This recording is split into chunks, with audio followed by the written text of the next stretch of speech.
What's going on, guys? Bingo here, and I'm with the Duel Factory again for the fourth installment of X-2 Drop, a weekly podcast we do discussing Yu-Gi-Oh! And anything we want to talk about in the subject. So this week we're going to touch on Yugi-tubers, what we like about them, what we don't like about them, and like what we think they do good, we think they could, improve upon, or like pretty much anything. It's going to be an open discussion, a lot less structured than usual. So, what's up, Joe? Hey. All right.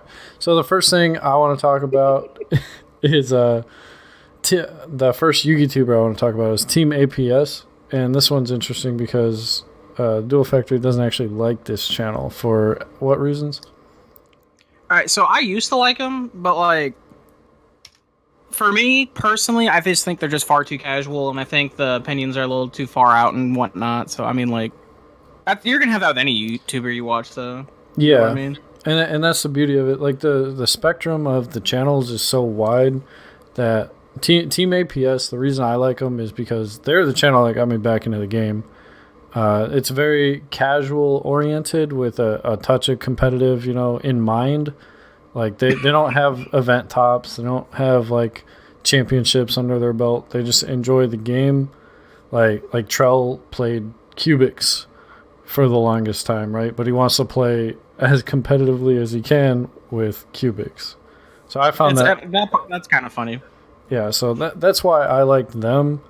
And they do the fun casual stuff like theme duels with Blue Eyes versus Dark Magician or Blue Eyes versus Red Eyes. Like that was like a year ago, but that's the reason I like them, and they just enjoy what they're doing, which is something that I find is lacking severely in the Yu-Gi-Oh community, is enjoying the game without being angry. Well, ever since Master Rule 4, everyone just has like nothing but pent up. Yeah, it's just all this rage and hatred like piled into this community. Like no one can have an opinion without it being like, if it's the right opinion, people agree with it, but if it's not, like, oh, you better be ready for hell and high water because they're coming after you. I like to describe the Yu-Gi-Oh community as a bunch of teenage middle schoolers who all think they have the right opinion they know somewhere. If someone goes against the grain, everyone just starts losing their shit. Yeah, it's like you wouldn't like any like dance or anything like that. It's hilarious. Everyone goes against the grain, or like they'll fight against anybody going against the grain until it wins an event. Right? And then it's the greatest thing ever. Yeah, and then it's like, oh my god, nobody saw this coming. Well, it's because you were so close fucking minded that you couldn't even like think of a new idea. Like that's why the good players that keep winning, like they think outside the box. And like that tech card, like they've probably been playing that for weeks or months, and it's just like, it's not new, they're just actually putting thought into the game. Yeah, it's kind of weird. That's where you see like a lot of YouTubers and stuff like that. That's where you kind of see it, because like they don't go against the grain until they see like it actually happens, and then they try to defend the guy who does it, which is actually really funny. But you'll look at like videos from hand, and they'll talk about why this card's bad. It's just hilarious.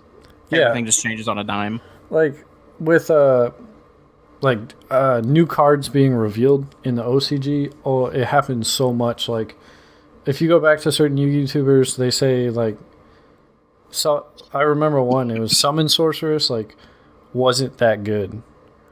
Wait, right? Who was this? I can't remember. I cannot remember who it was, but you need to go burn their channel down because they're just 100% wrong. They looked at it, and then Firewall's a prime example, right? Like how long was that card in the format at 3? So we had it from like Code of the Duelist, and then like just out of nowhere, it took like 2, maybe even 3 sets before the card just became like broken. Yeah, and it's like the effect didn't change, and yeah, obviously the decks that came out, like when did Goki come out? The Goki cards, like the actual like decent Goki cards, we had Code of the Duelist actually. Yeah, right. And then what pushed it over the edge is when we finally got it sold, right? When we got it sold and all that fun stuff, but we also needed we didn't have the nightmares. Level 1. We didn't have the nightmares. We didn't have the nightmare engine. We also didn't have the think of one guy. Yeah. Octostretch. Goki, Octostretch, and Link Kribo. Obviously cards are going to come out to break a card, but what Firewall did fundamentally didn't change, and everyone just said it was such a lackluster card, and it just takes somebody thinking outside the box to break it, and that's where I think a lot of YouTubers like they get bogged down on what's standard, or like I don't want to use the term follower because like I don't put that much thought into making decks. Like I'm not gonna bullshit.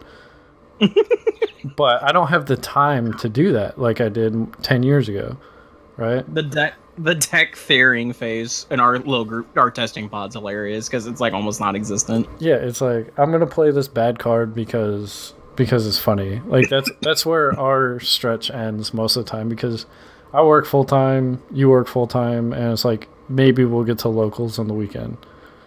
Maybe, yeah. Yeah, it's like if there's an event coming up, we'll plan for it, but. And like I said, going back to why one of the reasons I don't like Team AP is because I feel like that's what their situation is. They're just a bunch of guys who just want to play like super casually, and like don't get me wrong, I play casual. Person does, but I have more of a competitive mindset. That's why I like other channels. Like for example, my favorite channel was Phoenix Flare X. I think his channel's great, especially like I like his streams a lot too because we sit there. He's all about playing casual Yugi. Likes playing like Guard Dragon Crusadia. Recently, he's been playing a lot of the Evil Eye decks. He's been playing. He played World Challenge for the longest, Dragoony and stuff like that. He takes all these casual decks, but he does nothing but puts this huge competitive mindset behind it, and that's what I really like about his channel. That's exactly like how I think about the game. Like, I want to play a bad deck as competitively as possible, right? Like, just because I'm playing bad cards doesn't mean I don't want to win, right? No, I understand that completely, and that's like I said, that's like one of the things about like that particular channel that I like a lot, and like the amount of thought. Like if you actually sit down, because like I know a lot of people don't like it, but like sit down and listen to him, or especially on his streams, that's the best time to catch it. When you sit down and you listen to him theory specifically of why they're playing certain ratios of cards and stuff like that. His actual knowledge into the game is unreal. Like it's just a never-ending well of knowledge. Is what we're trying to get to on our channels, but he's just there. Yeah, and like his ability to just like put combo strings together in his head as he's like building these decks and like on the spot. It seems like, right? Oh yeah, his player awareness is. I just think his problem is I think he would do a lot better at events if he had more time to sit around. Because it sounds like whenever you listen to the situation, as a lot of YouTubers you'll find is that they work full time, and that's like one of the big things holding a lot of people back. I think, especially with channels like that, because like easily, so if this guy had the time that he wanted to like just stream all the time, I guarantee you his channel could easily have over 100K subscribers. I mean, he's got a competitive mindset. And not only that, if you actually listen to when he's on Dueling Book, he does it for the streams and stuff like that, but he's like super toxic, and it's actually hilarious to listen to. Yeah, he gets tilted and triggered relatively quickly. Especially when people make incorrect plays and it costs him the match, and it happens so much. Yeah, like when you're anticipating the quote-unquote correct play, right? And then they just do something totally like wrong in the competitive eyes, and it just wins them the game. That might be the most frustrating thing. It's so funny to watch, though. God damn it, is it funny to watch? But yeah, I mean, you'll hear like pretty much every YouTuber at some point has said, I don't play nearly as much because I'm focusing on making content, right? Because it takes so much time and energy and effort to like put out consistent quality content that you don't get time to play. I think the perfect example of that is Farfa's channel. I really do. Because I've never seen one person put so much dedication and time into actual Yu-Gi-Oh! Content that is entertaining, funny, and informative. Like, he really puts a lot of effort behind it. Now, lately, it's been nothing but memes, but I mean... Yeah, and he gave up owning cards like a year ago, right? Like, he hasn't bought anything.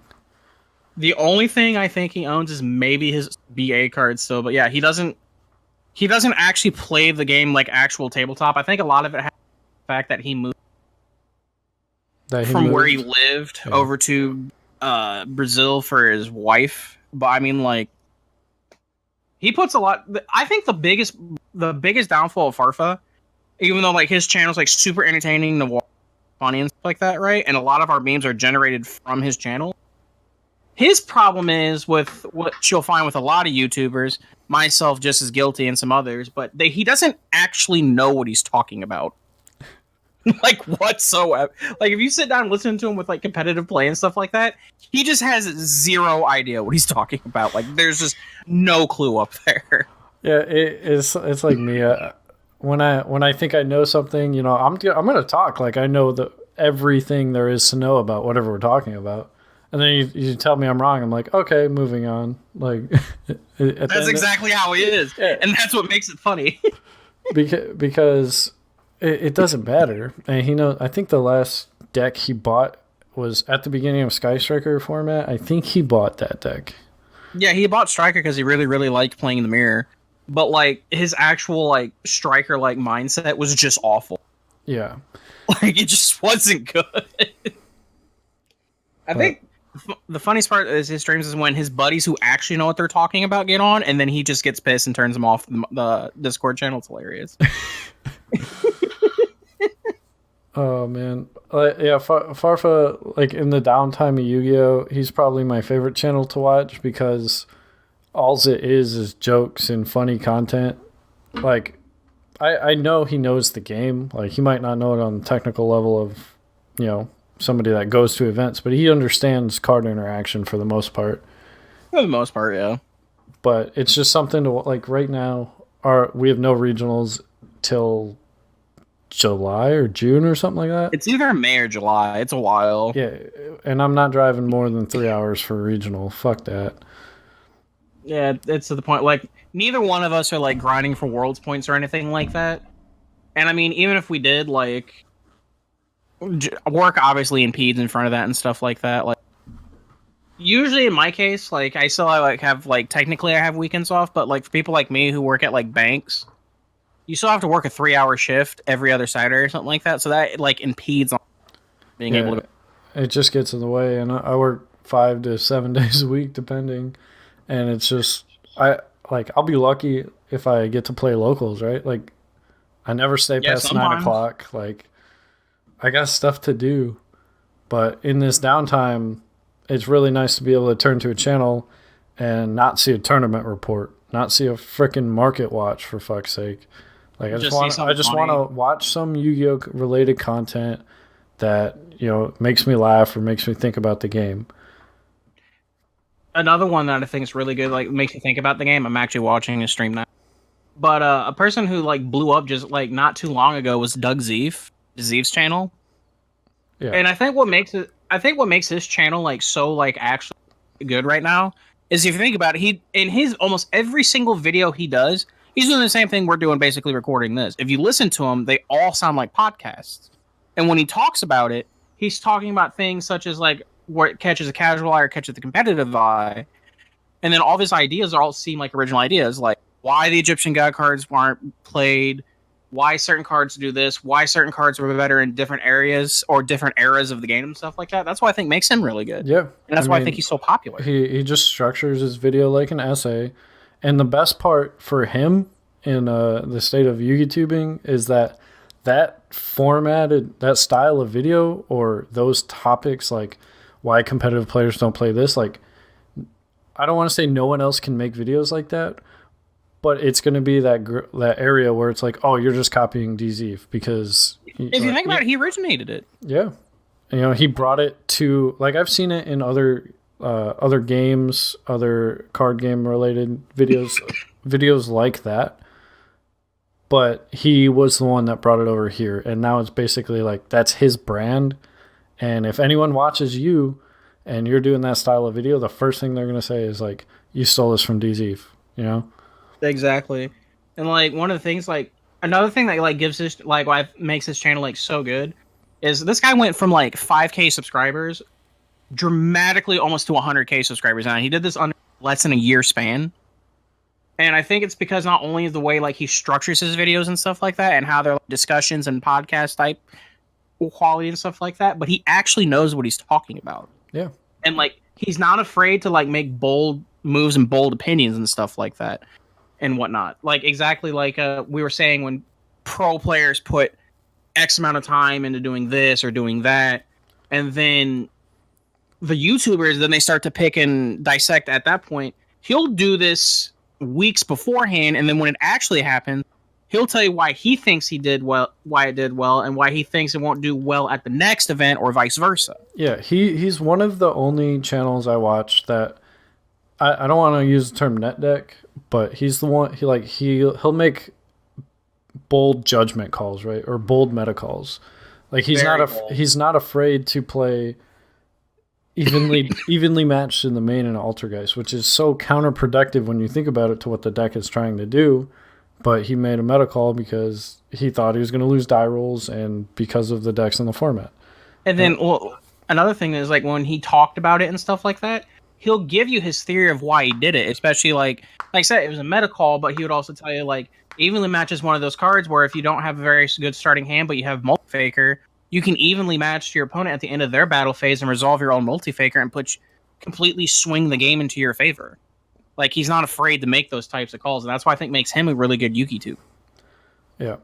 And like, the fact that he goes to events regularly because he is a competitive player. Like, despite what some people think, he is a competitive player, and he just wants to improve at the game, which is what I'm trying to do, right? Like, that's all I care about is just my technical play. Regardless of what I'm playing, I want it to be as good as possible. Exactly. Well, I think another thing that like people absolutely love about Doug Zeef is like he is the rogue warrior. Yes. You can also put him in the same category, which another YouTuber I could talk about too is Asian Persuasion 2008. They are rogue warrior. They'll play rogue until the day it dies. But like they put so much theory craft behind it and stuff like that. Yeah, and that's Asian Persuasion. That's a good point because he's primarily a deck profile channel. Yes. Yeah, he's all about like coverage and stuff like that, like regionals, YCSs, and UDSs, like all the big premier events you'll go to. And when people think about, who can I like? This big event happened. Whose channel can I go to watch this video? Like one of the first things you think about is Asian Persuasion, right? I think the last 3 years he's gone to every major event. Yep, and like that's his claim on the YouTubing community is people know that that's exactly what he's going to be doing. And he doesn't like he plays in the events. So you'll get he's like he's won how many Kansas specific regionals with rogue decks? I don't know. Like, he has a lot of regional top 8s. Like he just won with Demise Cosmo. Was it first place finish? Yeah, I'm pretty sure that was a first place finish. Well, no, like he's like the Cosmo hero. He's 100% the Lightsworn. The Cosmo hero, Lightsworn hero, Noble Knight hero. Like yeah, he did win a regional with Noble Knights, didn't he? This was back when they got their final support out of the big box. Yeah. And stuff like that. Yeah, because he was talking about last chapter and stuff like that. But yeah, pretty sure he won a region with it. And just like, in the minds of like people who actually go out and play the game and want coverage, he's like the ideal channel. But other than that, like if you're looking for funny content and stuff like that, for some reason, he wouldn't be the channel to go to. You know what I mean? Yeah. So that's why I think he doesn't have as many subscribers as other successful YouTubers. But like everyone has their niche. So. Yeah. And like we've talked a lot about the casual, or like not the casual, but the competitive player that's kind of more roguish. But let's talk like the diehard meta channels that like when you're thinking, how did this deck do, or like what's the best deck of the format? Like where do you go? Me personally, whenever you're looking at like decks and stuff like, well, at first when they started, House of Champs was a really good one because Billy Brake was really involved in that channel, and he'd sit down and he would dice with you. Now, not so much. Back in the Dual Rock 88, he was a really, really, really like super competitive player, and he was Yugi too. But all of his content came from his own success and stuff like that because he was the one going out to the events. He was top 8ing, winning, all this other stuff. Another good one that a guy who just recently resurfaced, he hasn't posted in a couple weeks, but another good one that resurfaced was Jamie the Kid 00 or Jamie Walker. if you watch his channel, he's another really good competitive player, and he'll go through and he'll explain deck theory and stuff like that with his own decks, but he'll also go coverage from like the actual events and stuff like that. So I mean, you can go back and forth. Another good one's Lithium too. He's always getting the top players' profiles, and they're always doing like deck theory explanations and stuff like that. Yeah, so I mean, those channels we listed. Obviously, Jamie the Kid is good, but he's not very consistent right now because he's just getting back into it. But that's most of those are event coverage type stuff. I'm talking like if you want a meta breakdown or something like that, like who can you reliably get information from when talking about the current metagame? Simo's a good one. That's the only one I can think of. Simo's a really good one. Sometimes Team Samurai X will do it, but not as often. Robbie Cole will do meta breakdowns too, but I'm not a big fan of Robbie Cole. No, for the most part, like I'll watch his videos because every once in a while the title brings me in, but we talked about toxic players earlier, and he's the epitome of a toxic player. Well, all he ever wants to do is play stun, so I just kind of disregard his opinion. Kind of like Mega Capital G. Well, okay, we're going to leave that out for now. Let's just focus on that's just the running joke. If Mega Capital G says it's going to be good, we don't play it. Yeah. Out there. Like Gishki and what else did he say? I don't know. I haven't watched him in like a year. Yeah, it's bad. He wanted to play Altergeist before Multifaker came out. Just put that out there.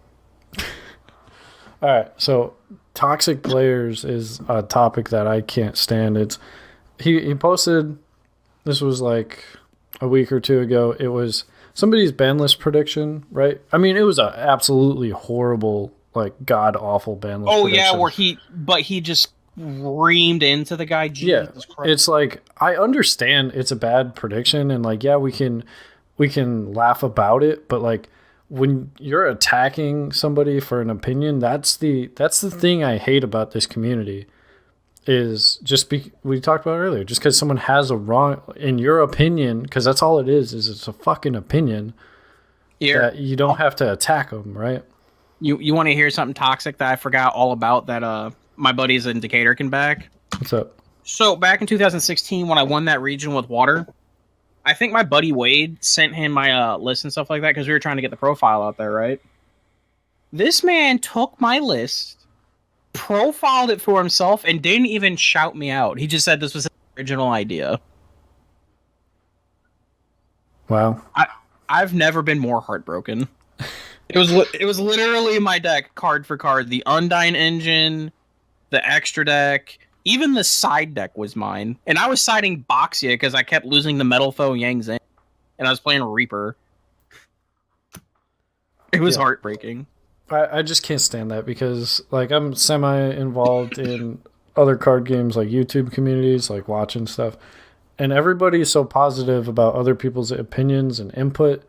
And that's how like the little groups in Yu-Gi-Oh! Are. Like your locals group or like...